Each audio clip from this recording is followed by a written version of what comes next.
Any sisters have any questions? Assalamu alaikum wa rahmatullahi wa barakatuh. Walaikum salam wa barakatuh. My question is regarding a person who, we cannot call him an atheist or discuss the entire discussion, it will take time. But the basic thing is we gave him certain scientific facts, certain logical facts, and in spite of that the person was not convinced, and everything got stuck where it comes to faith. So can't we really explain this concept of faith, or is it not possible for us to convince a non-Muslim regarding faith? Because there are many things for which even science does not have answers. So how do we go about? And also I would like to know that how do you keep yourself updated with the scientific innovations or maybe the inventions, new discoveries that are coming up? There are two questions that we have spoken to an atheist or a person, not atheist, but doesn't believe in Islam. We tried to convince him with scientific facts, archaeological facts. They agreed, but when it comes to faith, we can't answer. How do we convince faith and how to update ourselves with scientific facts? This time regarding faith is concerned, with scientific facts we can talk about faith. But how you go about it is the technique.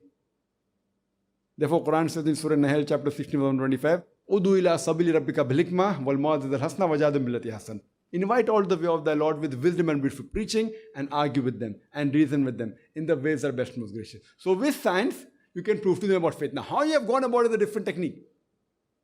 So therefore, you have to ask the person who knows. So depending what your discussion is, like faith. I have faith that this is the word of Allah subhanahu wa ta'ala. It's faith. How do you prove it? Then I talk about science. So if you see my video cassette Quran Modern Science or read my book Quran Modern Science, inshallah it shows you a way. This is my faith. It is the word of Allah subhanahu wa ta'ala. I can even prove it scientifically. So sister, there are many things which you can prove scientifically if you have the knowledge of Quran and science. There are some things, sister, which you cannot prove scientifically. For example, if they say that how can you prove there is life after death? So then you have to use logic. And for that you can refer to my video cassette Concept of Peace in Islam or my question and answer session where I've proved how to logically prove about the concept of hereafter. One of the simple ways is that suppose the Quran speaks about 100 things, for example, out of which 80% of whatever the Quran has spoken, today we have come to know that it is established scientific fact. The other 20% about science for the Quran speaks, it is ambiguous, neither right, neither wrong. So my logic says when 80% is 100% correct and the remaining 20% neither right, neither wrong, ambiguous, so my logic says that inshallah, even this 20% will be right. It's not a blind belief, it's a logical belief of the 20% which is ambiguous.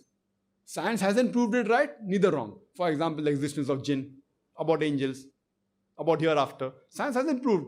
Neither has science proved that it is wrong. So my logic says that inshallah even this will be right. So this is one way of proving. And the other way of proving is going to logical aspect, which if you see my video cassette, sister. So depends what faith you're talking about. Are you talking about faith in Quran? Are you talking faith in Allah?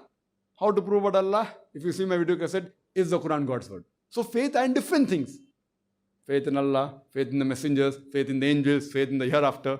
So sister, depending upon each faith, maybe the style how you convince differs. So if you see my video cassette, alhamdulillah, most of the major points of faith have been covered in my very different cassette, sister. And regarding the second question, that how can you update yourself with scientific knowledge, etc. Sister, you have to read the scientific journals and the books. So if you read the scientific books, there are several scientific books coming out every month, weekly, daily there are books coming out on science. Read that. Or, if time doesn't permit to read all, then you can read those books which are being written by Muslims on compatibility. You know, there are many books which come out, if not daily, then at least once a month or once a fortnight. There are books coming out at least on some aspects of Quran and science. There are journals. For example, Saudi Arabia, there's a journal, the name is Ijaz Ilm, Saudi Arabia, which talks only about Islam and science, Quran and science, nothing else. The journal is there, so read that journal and you get updated. There are journals in Arabic, there are journals in English. There are scientific journals, Muslim Science Journal, coming out from India, from Aligarh. I think it comes out once in 6 months, if I'm not mistaken. So there are mass, MAs, it comes by mass. So there are journals coming out. If you read these journals, you update it with knowledge and even come to know what is spoken. So this is a shortcut, only reading Muslim journals. If you have more time, you can read the other journal and think for yourself what verses of the Quran match and you can come out with new things yourself, inshallah. Hope that answers the question, sister.